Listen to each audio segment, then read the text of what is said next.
So I'd just like to start off by thanking the organisers for letting me present my work here today, and I've entitled it Building a Model of Breast Tissue, a Tool to Understand How Breast Cancer Starts. So I work in the breast research group over at St James's Hospital campus, so I'm going to start off with some background on breast cancer. So when you've been out doing your shopping, you might have seen logos like these, you might have seen people wearing pink ribbons, or you might have even seen logos like these from the breast cancer campaign. And this is because breast cancer is a real big problem. There's 136 new cases diagnosed, and 32 people die from breast cancer every single day, and that's just in the UK alone, never mind the rest of the world. So it is a really big problem. So breast cancers are diagnosed by cancer pathologists, and these based in the hospital. And they do this by taking a tissue sample from the patient, known as a biopsy, and they look at it under the microscope. And when they do this, they find that breast cancers come in all sorts of different shapes and sizes. And based on what the cancers look like, the pathologist can decide how it's going to behave and decide what treatment the patient should have. So the pathologists are doing their work based on what the cancers look like. Now, it's the job of the scientists to look under the bonnet, as it were, and take the same information and figure out what is it about the cells inside these cancers that make them look different, and what are the mechanics inside the cells that make them behave in a different way. So this is what we've learned so far. So pathologists have told us that breast cancers form in these specific structures in the breast, so these grape-like structures, which I hope you can see there, and these are where milk are produced. Now, if we take one of these structures, we cut it in half, and we look at the cells we get inside, we get these circular structures, and they're made up of three different cell types. We get the ones in the middle, which are coloured in blue. These are the ones that produce milk in normal situation. These are surrounded by a layer of cells which are coloured in red, and these function to shrink and squeeze the milk out. And we get these sort of long spindly shaped cells which really keep the other two cell types in check. Now, the pathologists have also told us that it's within these cells which are coloured in blue, the ones that produce milk, where the cancers start. So the cells undergo these changes which makes them divide out of control.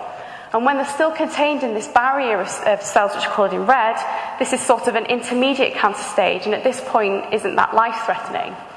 However, if those cells gain the ability to invade out of that barrier, that is full-blown breast cancer, and that is life-threatening. Now, as scientists, we're starting to get quite a good handle on what's going on between this intermediate stage and this invasive cancer stage. But what we don't know is what happens to the normal tissue in the first place to get to that intermediate stage. We don't really know what the mechanisms are behind it. So what can we do to investigate this? Well, the old fail-safe for scientists has been to take these cells, so the ones that produce the milk, the ones where the cancers form, and grow them in flat plastic dishes. Like these, you might have seen these in the movies, etc. And this is because we can't really experiment on real breasts, it's not very ethical. But there's a few problems with these. First of all, cells don't grow in flat sheets in the body, they grow in 3 dimensions. And also, they grow alongside these other 2 cell types and they communicate with them. And we're starting to realise that taking them out of that context is actually changing the way we behave, the way the cells behave. So we're not really getting an accurate picture of what's going on in the body. Now, this can be overcome to some extent by using mouse models, which have been used quite a lot in the past. But we have to remember that mice have got a very different physiology to humans, so they may not be the best model to use. So this leads on to my research. So the aim of my project is to create a new model of normal breasts in the laboratory that takes not one of these cell types, but takes all 3 of them, grows them together in 3 dimensions, and we're trying to make these models look and behave like normal breast tissue and give us a more accurate picture of breast tissue that we find in the body. So how did we go about doing this? Well, first of all, we got hold of cells that represent each of these different cell types. And then we first thought, oh, hang on, if we just mix all these cells together, how are we going to tell them apart? Well, luckily we have ways and means in the lab where we can make cells glow different colours. So we took the long spindly cells and we made them glow red. We took these cells and we made them glow green, and we left these cells colourless. That meant that we could track what each cell type was doing when we put them all together. Now, we grew them all together in these sort of jellies, which are made of collagen. And these are obviously in 3 dimensions, and we bathe them in this solution, which is basically a substitute for blood, so it provides the cells with nutrients that they need to grow. So, did it work, and was it any good? I just want to remind you what we're trying to achieve here. So this is normal breast tissue, so that's what we want our model to look like. And we found that it did look very, very similar when we put these 3 cell types together. So we get these circular structures forming, and we get these holes in the middle. So we're really pleased with the results that we've got here. But obviously it's important to check that these cells are actually behaving in the same way as they would normally do in the body as well. And we can do this by looking at the types of molecules that are inside the cells of the normal breast and look and compare our model and see if the cells in our model have got the same patterns of molecules in their cells as well. And when we did this, we found that we got a matching pattern, which is absolutely brilliant. So we were really, really happy with these results. So not only have we got a model that looks like normal breast, it's behaving like normal breast tissue should do as well. Earlier on this year, I had to present this work at a national conference. It was basically a room full of pathologists, so the people that really know what tissue should and shouldn't look like. And they were really impressed with the results that we got. So we know it's a really good model. So we're really excited with the model, and we thought, okay, what can we do next? And we wanted to prove ourselves, can we use this model and look at how breast cancers start, because that was the point of making it in the first place. So we took our normal model, and by focusing on a protein that we think is important in causing breast cancer to start, we experimented on this in one of our cell types, so the ones we call them luminal, the ones that produce the milk, and we found that we could recreate this intermediate cancer structures. So that, as you can see, the structures are much larger here and very, very different shape. And again, when we compare this to tissue, you can see, hopefully you can see on the right here, this is breast tissue containing one of these intermediate cancers, and we find that the structures are very, very similar, so it looks really good. So this is great. So we've produced a model that looks like normal breast, behaves like normal breast, and we can actually use it to look at how breast cancers start. So let's talk about who can benefit from the research. So we think that there'll be a direct impact on scientists, first of all. Just in October, a really important report came out, and this was written by over 100 internationally renowned breast cancer scientists. And the point of the report was to try and highlight what are the current gaps in our knowledge in terms of breast cancer research. And 2 of the things that came out of this was, 1, we need alternative models of breast tissue to work on in the laboratory that mimic breast tissue better. And 2, we need to be looking at how breast cancers start, because we don't, as I've mentioned, we don't actually know that yet. So my research straight away ticks both of these boxes.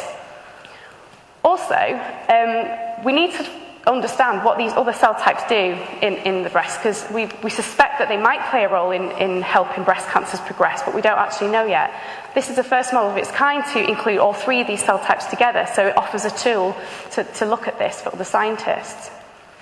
Also, we think this work can be applied to other tissues and therefore to study other types of cancers as well. So we think it'll be really beneficial.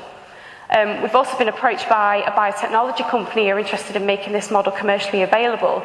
So we really think it'll benefit all the scientists in the very near future. The other group who we think will really benefit from the research are these little guys. Even I was taken aback to find out when I was writing this talk that over 3.7 million animals a year, and that's just in the UK alone, are used for research, which is a hell of a lot. And this has led to UK government initiatives such as the NCD3Rs, and it's to reduce, refine and replace the amount of animals that we're using in research. Now, my model can't offer a complete replacement for animal models. We do still need them, but we hope at least by offering this alternative model to use that we can reduce the amount of mice that we're using in the lab. Now, the whole point of research is to benefit patients in the long run.